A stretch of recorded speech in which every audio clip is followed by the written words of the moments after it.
महंगाई नहीं रुका, काला धन नहीं आया, किसी खाते में पैसे भी नहीं आए और ऊपर से जनता के ऊपर ये सारी चीज़ें थोप दी गई, तो पूरे देश तबाह है। और इस मुद्दा से किनारे करने के लिए उन लोगों की योजना है कि देश में कैसे दंगा भड़काया जाए, माहौल बिगाड़ दिया जाए।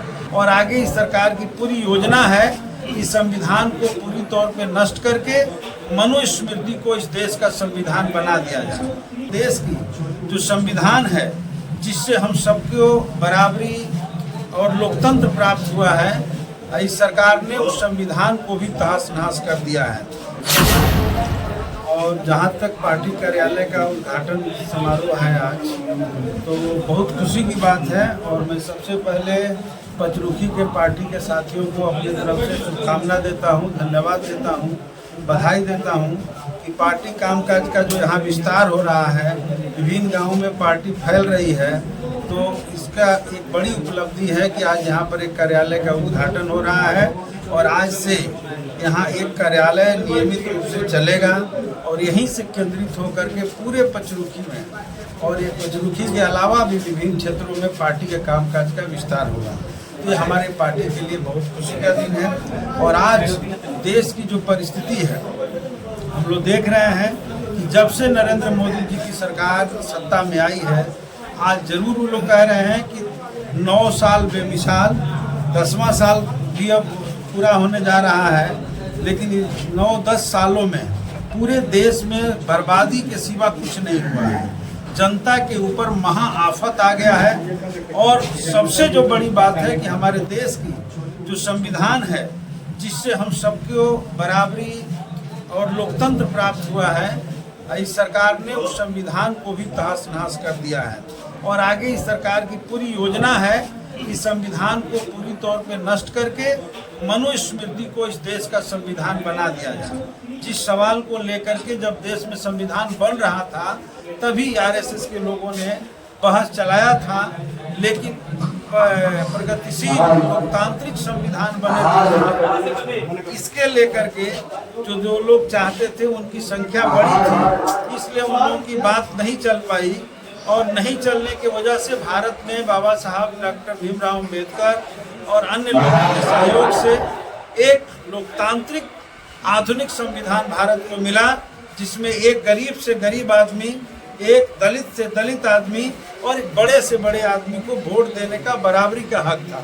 अभी भाजपा की जो योजना है, उस योजना में यह बात साफ साफ दिख रहा है कि वो कह रहा है कि जो स्नातक होंगे, जो पहले अंग्रेज करवाते थे, पढ़े लिखे लोग होंगे, उन्हीं को वोट देने का अधिकार होगा। इस तरह की एक साजिश रचा जा रहा है और गरीबों से वोटिंग राइट भी छीनने की योजना बनाई जा रही है। एक देश एक इलेक्शन के नाम पर ये कोशिश कर रहे हैं कि सभी चुनाव को एक साथ कराया जाए।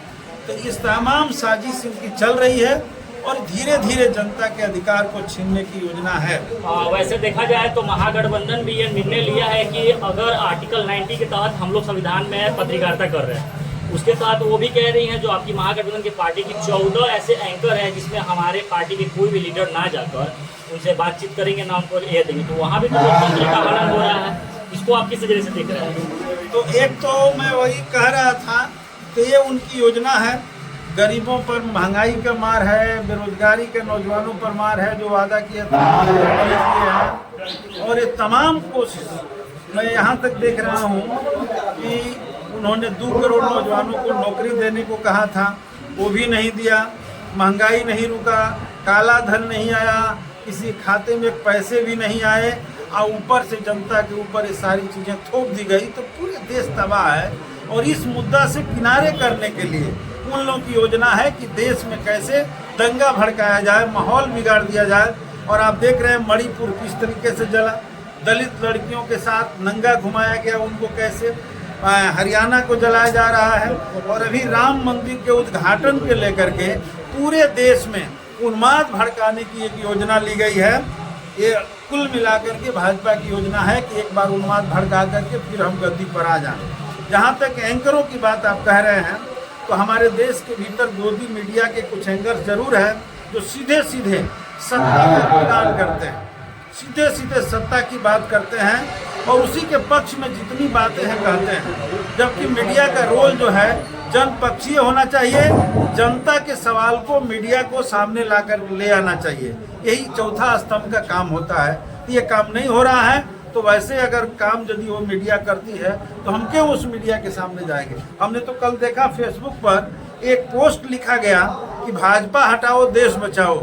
जैसे ही पोस्ट आप लिख करके देख लीजिए, जैसे पोस्ट आप फेसबुक पर लिख रहे हैं वो पोस्ट तुरंत अपने आप ऑटोमेटिक डिलीट हो जा रहा है। यानी फेसबुक को भी जो भारतीय जनता पार्टी और नरेंद्र मोदी के लोग कह रहे हैं वही दिखाना है। और पोस्ट डिलीट होना, 2-3 पोस्ट हम लोग तुरंत किए और तुरंत डिलीट हो रहा है। तो ये कुल मिलाकर के एक योजना है कि पूरे मीडिया का इस्तेमाल करके फिर एक बार सत्ता में आए। लेकिन हम साफ कहना चाहते हैं कि इंडिया का जो अलायंस बना है, इंडिया अलायंस जो बना है, इससे उनके अंदर बहुत घबराहट है, बेचैनी है। चलिए बहुत और धमकी दे रहे हैं, डरवा रहे हैं कि हम जेल भेजवा देंगे। लेकिन हिंदुस्तान के लोग डरने वाले नहीं हैं। हम लोग देखे कि बिहार में जो उनका लोटस अभियान चल रहा था, ऑपरेशन लोटस, बिहार ने रोक दिया क्योंकि बिहार लोकतंत्र की धरती है और भाजपा को यहाँ सत्ता से बेदखल किया, तब जाकर अभियान रुका। नहीं तो कर्नाटक, मध्य प्रदेश होते हुए महाराष्ट्र और बिहार झारखंड होते हुए बंगाल तक उनको जाना था। हम लोगों ने रोका और जनता ने भी संकेत दिया है। अब देखें कर्नाटक चुनाव में तमाम बजरंग बली का नाम उन लोगों ने लिया।